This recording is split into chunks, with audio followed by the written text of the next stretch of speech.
এবার রাজধানীতে প্রকাশ্যে মার্চ ফর খিলাফত কর্মসূচি পালন করেছে নিষিদ্ধ সংগঠন হিজবুত তাহরির। বায়তুল মোকাররম, পল্টন ও বিজয়নগর এলাকায় আইনশৃঙ্খলা বাহিনীর সদস্যদের সঙ্গে তাদের সমর্থকদের ধাওয়া পাল্টা ধাওয়া হয়।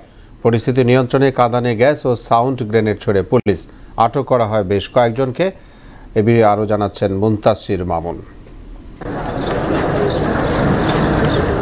রাজধানীর বায়তুল মোকাররম এলাকায় মার্চ ফর খিলাফা কর্মসূচির অংশ হিসেবে শুক্রবার বাদ জুম্মা বের হয় নিষিদ্ধ সংগঠন হিজবুত তাহরি। মিছিলটি পল্টন থেকে বিজয়নগর এলে বাধা দেয় পুলিশ।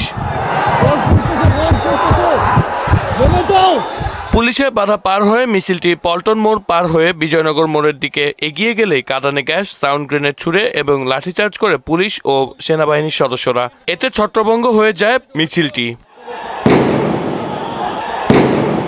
এ ঘটনায় পল্টন বায়তুল মোকাররম এলাকায় সড়কে যান চলাচল বন্ধ হয়ে যায় এবং চরম ভোগান্তিতে পড়েন যাত্রীরা। এ সময় হিজবুত তাহরির বেশ কয়েকজন সমর্থককে আটক করার কথা জানান পুলিশের রমনা বিভাগের উপকমিশনার। আমরা তাদেরকে ডিসপার্স করেছি, আমরা সাউন্ড গ্রেনেড মেরেছি, আমরা গ্যাস গান মারছি। এরপর মারার পরে তারা ডিসপার্সে চলে গেছে। এখন পরিস্থিতি একেবারে শান্ত। আমরা অলিগলির ভিতরে যদি কেউ থাকে সেটাও দেখতেছি। বেশ কিছু আটক আছে। এর আগে পুলিশের সদর দপ্তরে এক প্রেস বিজ্ঞপ্তিতে জানায় হিজবুত তাহরির সব কার্যক্রম শাস্তিযোগ্য অপরাধ। এদিকে নিষিদ্ধ সংগঠনের কর্মসূচিকে ঘিরে কড়া নিরাপত্তা ব্যবস্থার মধ্যে রমজানের প্রথম জুম্মার নামাজ আদায় করেন ধর্মপ্রাণ মুসল্লিরা।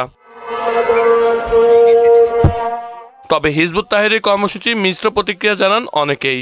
আজকের নিরাপত্তা ব্যবস্থা দেখে মনে হচ্ছে যে জাতীয় মসজিদ বাইতুল মোকাররমে যেন একটা আতঙ্ক বিরাজ হবে এবং একটা যুদ্ধক্ষেত্রে পরিণত হয়েছে। ইসলামের বিরুদ্ধে বা যাতে করে জনগণের ক্ষতি হয়, ইসলামের ক্ষতি হয়, সেরকম কোনো কার্যক্রম আমরা তাদের থেকে আশা করি না। মুনতাসির মামুন, মোহনা সংবাদ, ঢাকা।